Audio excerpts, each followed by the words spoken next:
think winning 9 out of 9. The first two kind of gone against you a little bit. You've lost the first two. What's the atmosphere like in the dressing room at the moment and on the training ground? We've not trained since obviously the game the other night. Players had the day off yesterday, so we'll train this morning. They seem in good spirits. No, and the coach coming back, I think they realised they'd played well, and we just missed chances at the wrong times, and we needed to score, and we didn't. But like I said the other night, I felt the performance was good. If we keep playing like that, we're going to win more games on the run-in than we lose. Over the past two games, is it just the two key areas of defence and attack where you feel you might not have done as well as you should have done?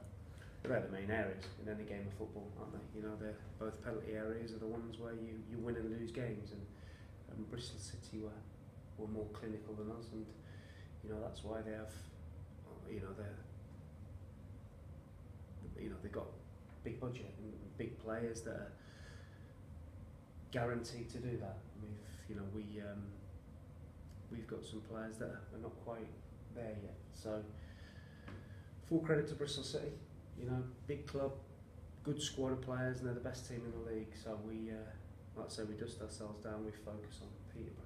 From what you're saying, it sounds like you don't think you need to do much to turn around the last two results.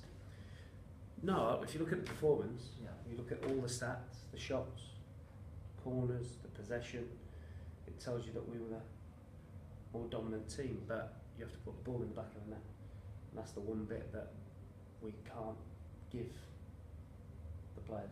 You know, when they get the chances, they have to take them, but they're an honest bunch of guys, and I'm sure that the goals will come. Looking at Peterborough, you're missing quite a few now.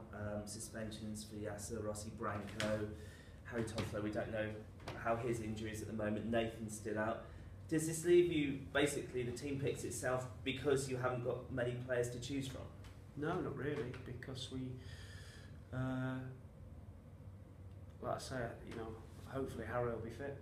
You know, we've got, first of all, we've got to make sure we get enough points to be in the playoffs.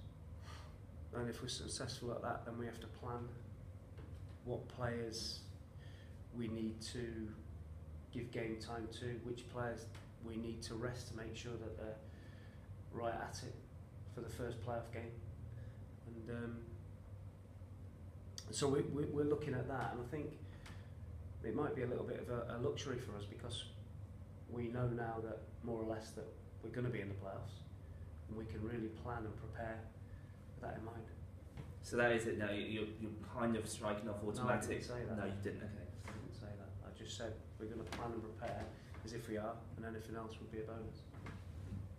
Okay, so with that in mind, I mean, I guess you've got your thoughts on what goes where, and that gives you a chance to plan, doesn't it? Which is, like you say, it's not something you've had for most of the season. No. You know, I think the international break is not, as much as you don't like to make excuses and bleat about it, it didn't help us. You know, we had a fragmented preparation coming into the Easter period with 3 weeks